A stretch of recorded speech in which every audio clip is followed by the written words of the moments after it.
आज हम भरत की प्रभु श्री राम के प्रति भक्ति और बंधु प्रेम की यह कथा सुनेंगे। प्रभु श्री राम जी ने अपने पिता राजा दशरथ की आज्ञा के अनुसार वनवास प्रस्थान किया। जब प्रभु श्री राम वनवास जा रहे थे तब उनके छोटे भाई भरत अयोध्या में नहीं थे। भरत अपने ननिहाल मामा के घर गए हुए थे। प्रभु श्री राम के वन में जाते ही दुख से राजा दशरथ की मृत्यु हो गई। तब भरत को अयोध्या में लाने के लिए दूत भेजा गया। जब भरत अयोध्या लौटे तब उन्हें पता चला कि उनकी माता कैकेयी ने उन्हें सिंहासन पर बिठाने हेतु बंधु श्री राम को 14 वर्ष का वनवास दिया है।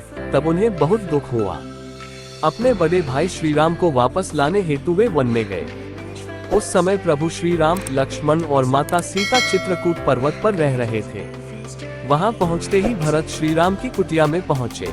वहां उन्हें प्रभु राम वनवासी के वेश में बैठे हुए दिखाई दिए।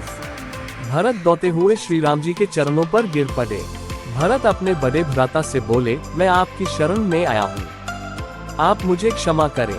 आप अपना अयोध्या का राज्य संभाल कर मेरा उद्धार करें।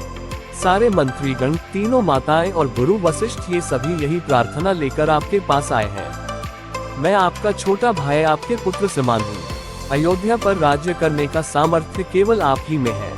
आपका स्थान अन्य कोई नहीं ले सकता, इसलिए आप अयोध्या लौट चलिए।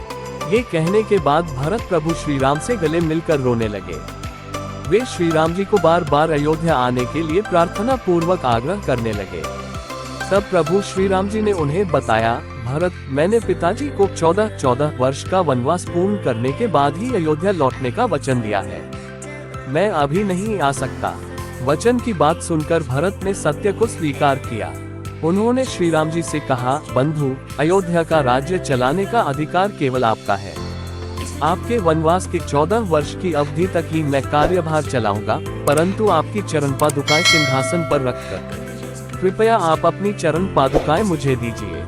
आप ही को राजा मानकर आपके प्रतिनिधि के रूप में 14 वर्ष राजकार्य चलाऊंगा। जब 14 वर्ष पूर्ण होंगे तब आपको पुनः अयोध्या आना ही पड़ेगा, अन्यथा मैं अपने प्राण त्याग दूंगा। इतना कहकर भरत ने प्रभु श्री राम जी की चरण पादुकाएं अपने मस्तक पर धारण की और वे अयोध्या लौट आए। उसके पश्चात भरत सेवक के रूप में राज्य का कार्यभार देखने लगे।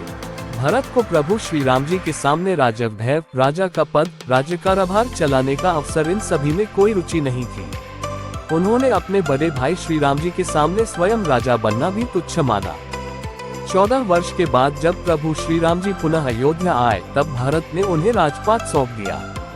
ये होता है आदर्श बंधु प्रेम। मनमोहक लोक कथाओं पर नियमित अपडेट के लिए हमारे चैनल को सब्सक्राइब करना न भूलें, क्योंकि हम कहानी कहने की लौ को जीवित रखने का प्रयास करते हैं। हमारे किसी भी आगामी एपिसोड को देखना न भूलें, जहां हम भारतीय लोक कथाओं के खजाने से अधिक छिपे हुए रत्नों को उजागर करेंगे। हमसे जुड़े और इस अविश्वसनीय साहसिक कार्य का हिस्सा बने, क्योंकि हम आपको लोक कथा इतिहास, लोक कथाओं का अनावरण की मनोरम दुनिया में जाने के लिए आमंत्रित करते हैं। मंत्रमुग्ध और प्रेरित होने के लिए तैयार रहें।